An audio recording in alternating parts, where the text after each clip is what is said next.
Hello everyone, welcome to day 9 or something of Creative Fest, and we are so delighted to be joined by the incredible Wildwood Kin. Hello. Hi girl, how you doing? You right? Good, thank you. Good. Yeah. Thanks for having us. Hey, thanks so much for joining us. We've been so looking forward to this. And hey Beth, why don't you introduce you guys, say who you are, the three faces, and what is Wildwood Kin? Yeah, so I'm Beth. I play the keys and something called a bouzouki, and I sing as well, obviously. I don't know, do the girls want to introduce themselves? Or Shall I go? Yeah. Hello, I'm Emily. I am the guitarist of the band and I sing as well. Over to Meg. I am the drummer of the band and another singer. We all sing, if you didn't already know. And if you're not familiar with our music, we're kind of a alternative folk.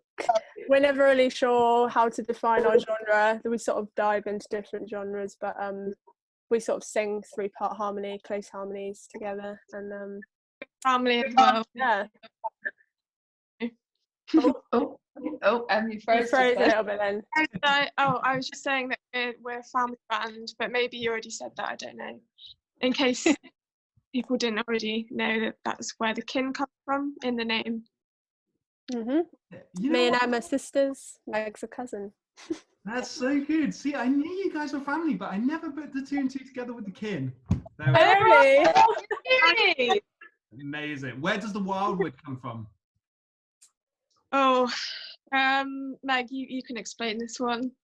So when we were kids, well, I say when we were kids, it feels like we were kids. We were probably in the early stages of the band, and we just started doing some open mics and stuff, and we realised we needed a name, and we literally just sat around the table kind of throwing things around. We definitely knew we wanted kin because of the family connection, and then Wildwood just sort of I think I shouted it or one of us shouted it, and then we just like, oh, that's all right, and it was kind of one of those things. And but I guess it sort of represents that we grew up rurally and spent a lot of time in nature, and that was really important, and that's still quite allegorical in our music, so it kind of ties in. But I think in hindsight, if we could go back, we would have probably just gone for kin. But I think there's another band called Kin, isn't there? I don't know.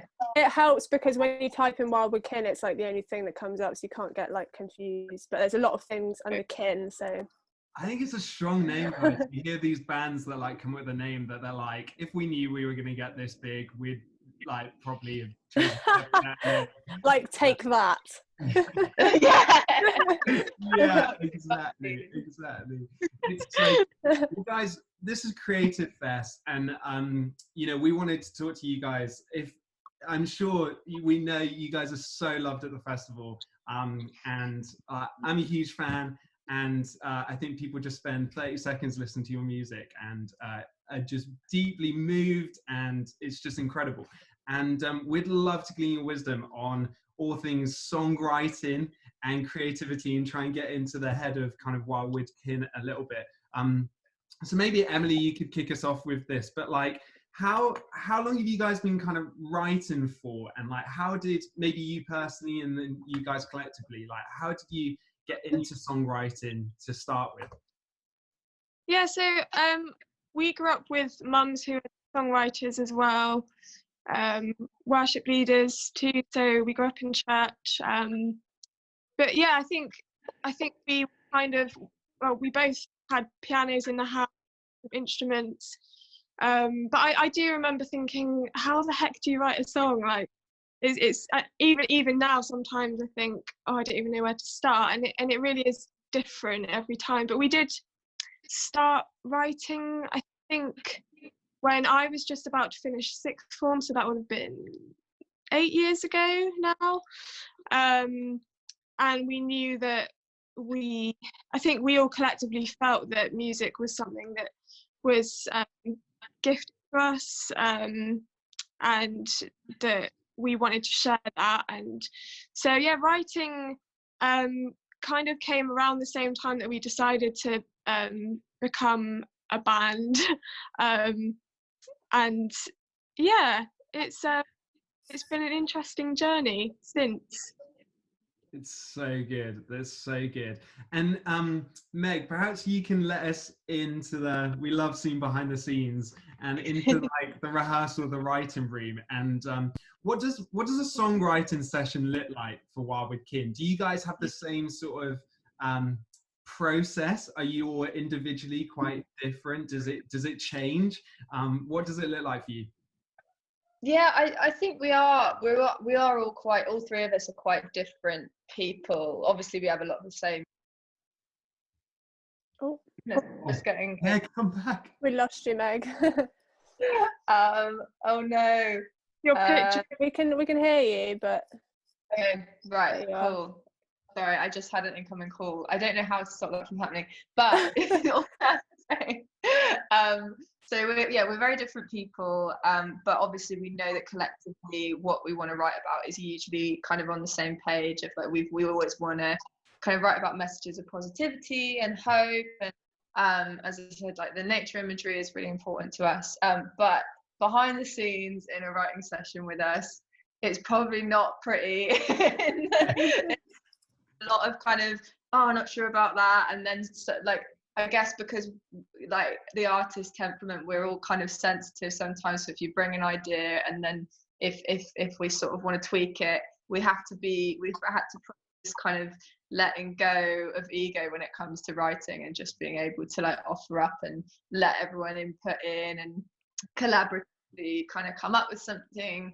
But it is good fun, and I think we all kind of have different ways that work, but usually one of us will go away, write something and bring something to the group for everyone to kind of then tweak a bit.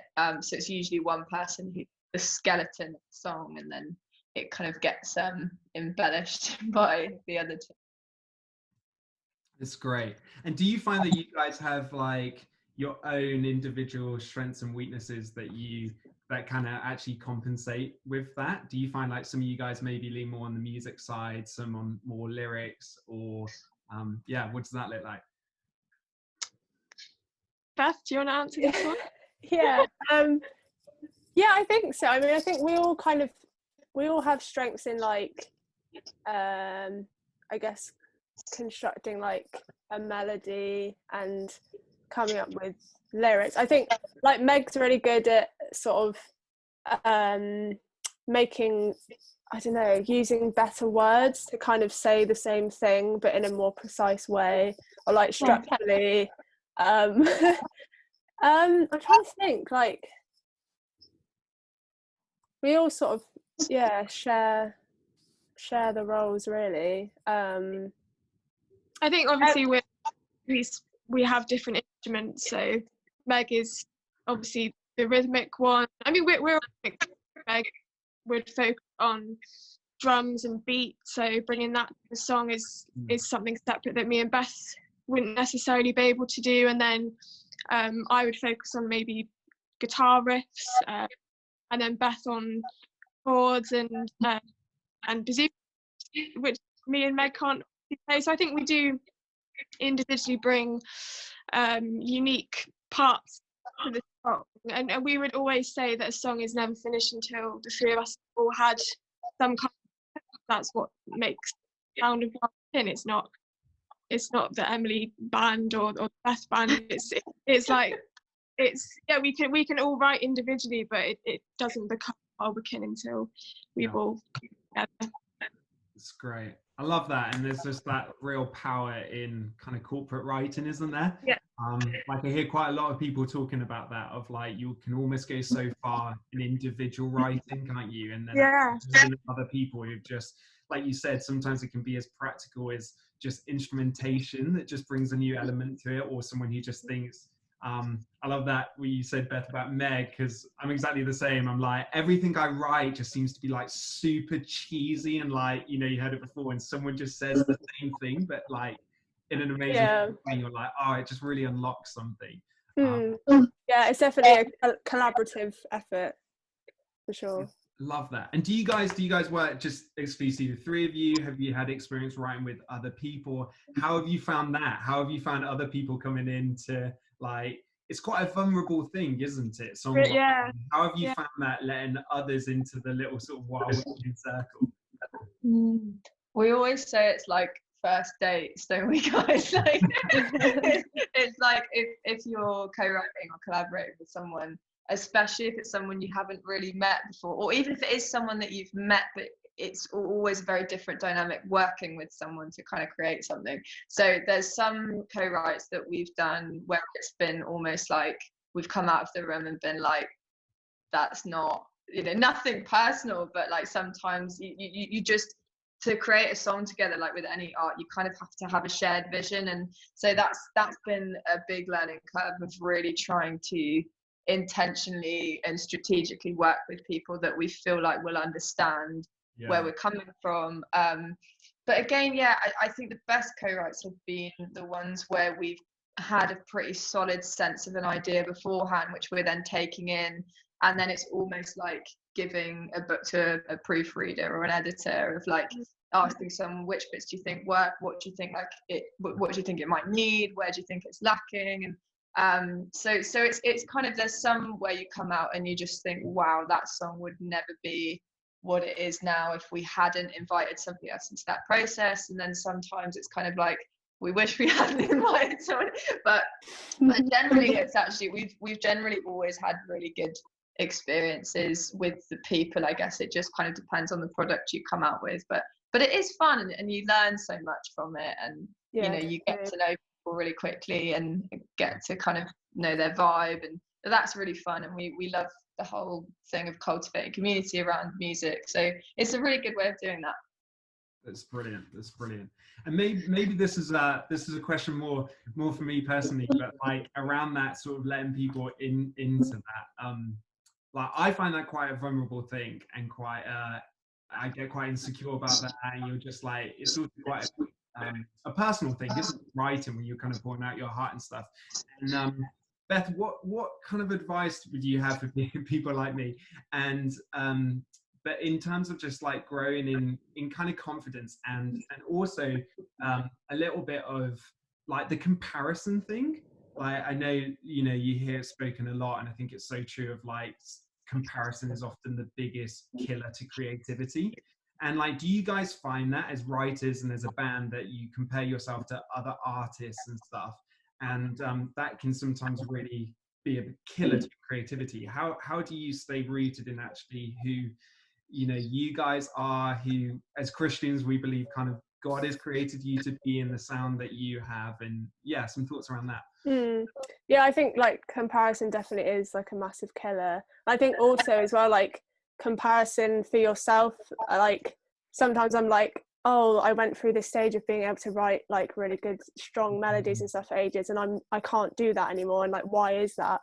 But I think like for me, like during this lockdown, I've been trying to like set myself challenges to just sit down and try and write something, whether it's like a guitar part or like chords or like a melody, and just like, I think it almost is like, it is a bit like a muscle, songwriting, and the more you do it, the kind of easier it becomes. And I think like even with the three of us, we have a kind of different style of writing slightly, and I think it's important for you to know what you're good at, what your strengths are, and then stop like looking to other people and like what they're doing, because I think you can almost get the best you can with what you have and what you can do, and then kind of challenge yourself to try and write something like someone else does or in the style of somebody else. But first you have to sort of know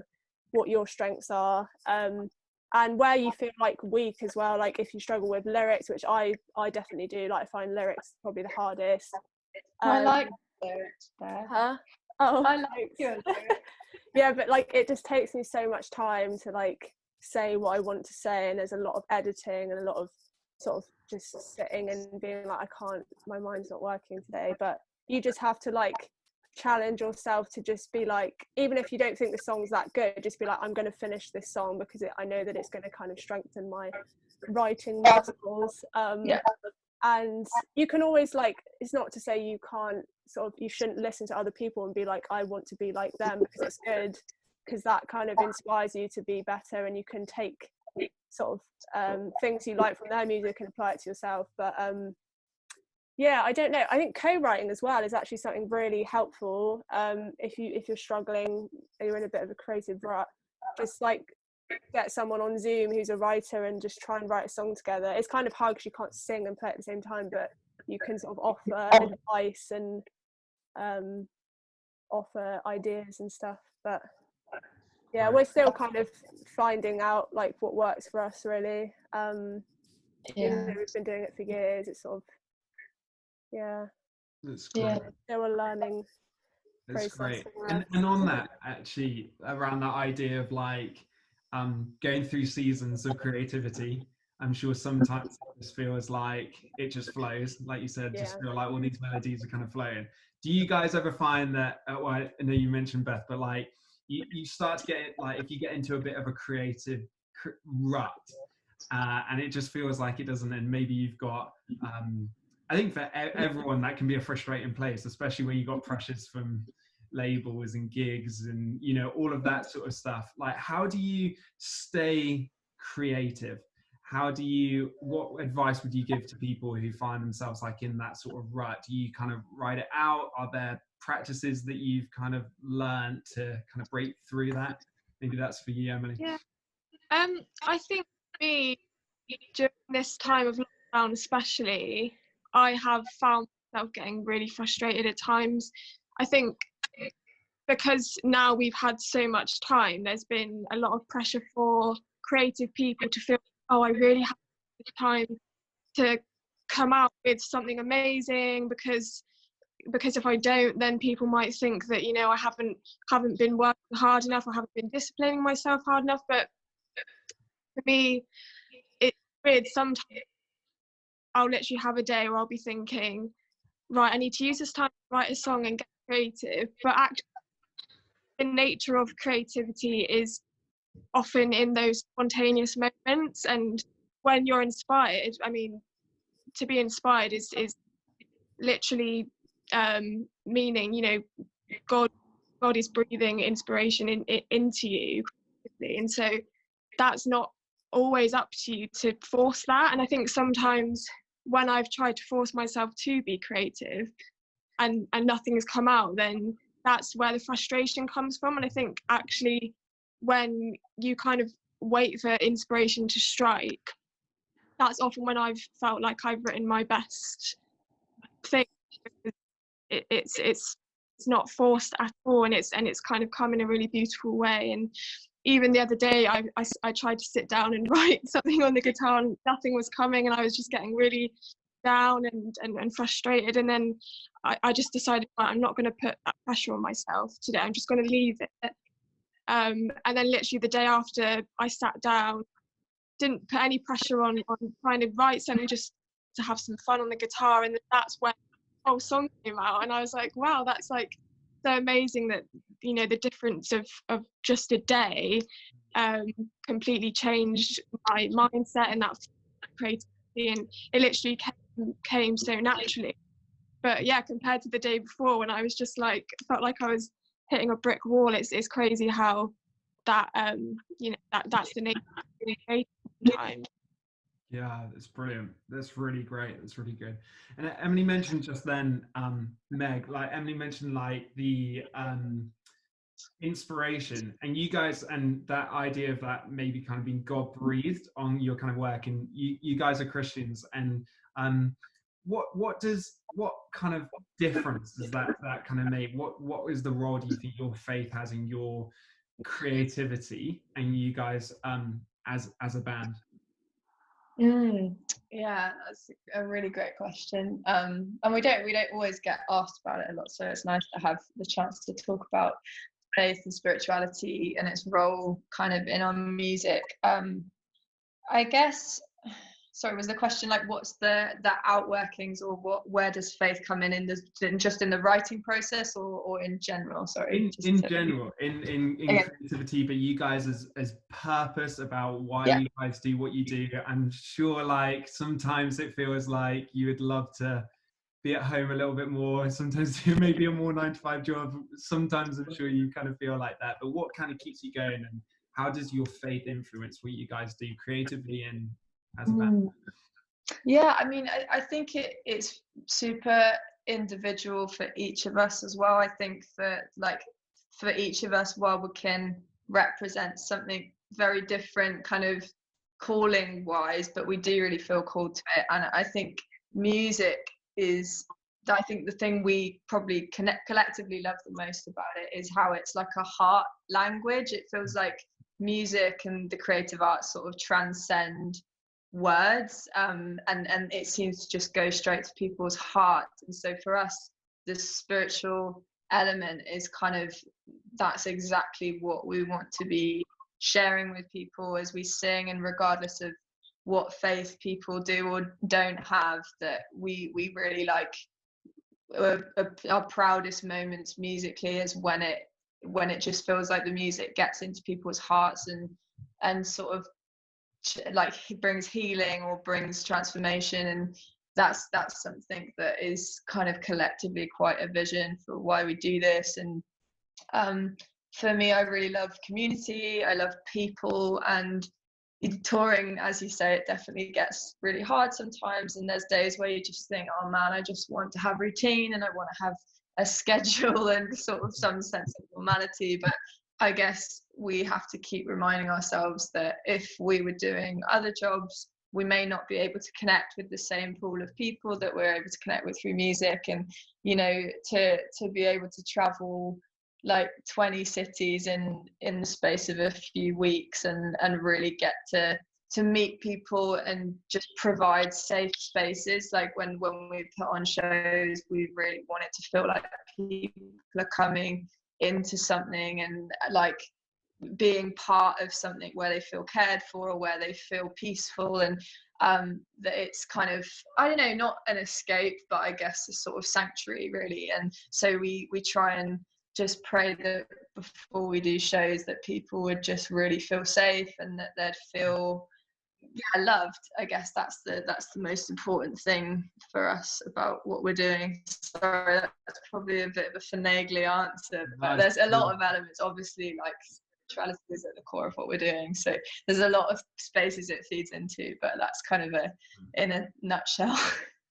It's brilliant. Do you find that easy in the music industry? Do you find that sometimes can be quite hard and quite challenged at times? How do you find that? Yeah, I mean, it definitely has a lot of challenges. Like I think one of the things that we're really passionate about is trying to communicate faith in a way that doesn't feel like a roadblock for people. I think, you know, Christianity or religion in general it's a bit of a bad word in this generation and in the society we live in, understandably, because a lot of people have been hurt in the name of Christianity or in the name of other religions, or people say, oh, it started loads of wars, and there is a lot of truth in that, obviously. But I think often when people actually ask us about it and it gets down to the root, I think we believe in the love of God, and that's kind of the simplicity of it. And we believe that the love of God changes the world we live in for the better. So when we actually have space to communicate that with people in the industry, people are like, oh yeah, I think love's a good thing as well. So it's actually, we're really passionate about building a bridge there, really. And I think the hardest challenging thing about it has been trying to, I guess, I think it's always really important that we listen to people and their perspective on faith, and or so a lot of people, it's had roots in trauma for people, and like I think it's really important to listen and make sure they feel heard and loved in spite of that, and kind of try and like heal those places for people. I think the best thing often is like if we have a conversation with someone who says to us like, oh, I really didn't like Christians, and then I met you guys, and it helped me to realize that, you know, it's not just this kind of heavy set of rules that, you know, it's not like God's the big man in the sky with like a cane waiting to like punish people, and actually it's about living a life rooted in love. And I think that's really cool, but obviously has its challenges as well. Again, sorry, a very finagly answer, but great, so good. Would you guys add anything to those sort of thoughts? Yeah, no, I think generally most people, especially at gigs, we're traveling around or festivals, people are there because they want to experience something that they don't experience in their day-to-day. And I think when you go to a concert or a gig, you're going because you want this fresh experience, this kind of wash of something that's not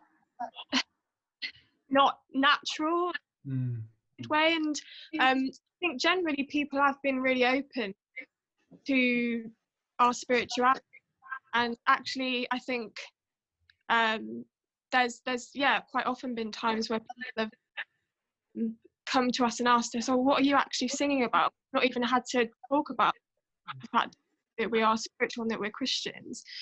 I mean, there's definitely, like Meg said, there's definitely been times where it can sometimes feel a bit awkward because we don't have all the answers, and we're human, everybody else, and we experience the same struggles. And I think there's definitely some kind of difficulty with kind of bridging that understanding.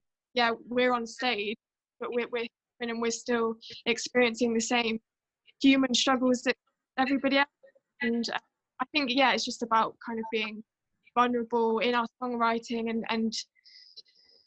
and deliberately, you know, writing so people in that way, which is tricky sometimes. Yeah, guys, this has been so good. I could just go on all afternoon. But it's so good, guys. Thank you so much once again for joining us and for all this wisdom. It's been amazing. For people who want to check out more of your stuff, like where can they find you? What music do you have out? What are your plans for hopefully post-lockdown touring as well? We're on all the social media platforms. We try and post quite regularly on there, and little updates for people. We've got 2 albums out, which people can go and find and stream, and it's on YouTube and everything. We're just at the moment just focusing on writing new material for when we can get out and play music again, and hoping to work towards another record or EP or to release some singles when we can get into a studio. But keep up to date on our we'll keep you up to date on our socials and stuff, so just give us a little follow on there if you want. Great, it's so good. Great. Well, thank you very much, guys, for joining us, and thanks for joining us online for watching this, and we'll catch you guys soon. Thanks again, girls. Take care.